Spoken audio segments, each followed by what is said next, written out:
अस्सलाम वालेकुम या अली मदद। जी तो दोस्तों मैं तव्हांजो सिंगर मौला इमरान अली चांडियो। असां अॼु शादाब स्टूडियो कराची में आहियूं ऐं असां अॼु नात जी रिकॉर्डिंग कई आहे।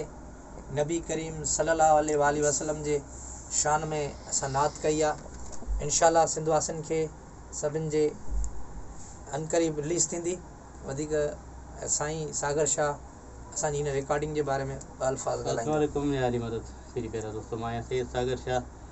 जीअं त इमरान हिकिड़ी नात रिकॉर्ड कई आहे, तमामु घणी ख़ुशी थी। गाना गीत त हर कोई ॻाए थो पियो, बाक़ी हिन खां अलावा ही नात रसूल मक़बूल सल्लल्लाहु अलैहि वसल्लम इहा जेको आहे सो हमरे बारी ताला इहे शयूं बि ज़रूरी आहिनि।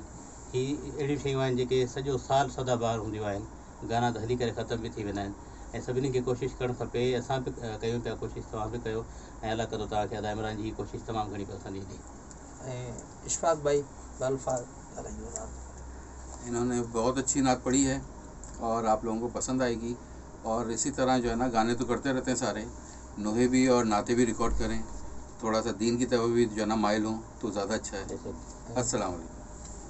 थोरो तव्हांखे नात जी क्लिप ॿुधाईंदासीं साईं। हा बिल्कुलु। हसन हुसैन के नाना नबी के मिले रात मिले, नबी के मिले रात मिले, नबी के मिले प्यारे नवासों की रात मिले, प्यारे नवासों की मुझे भी के मिले प्यारे नवासों की रात मिले प्यारे नवासों की।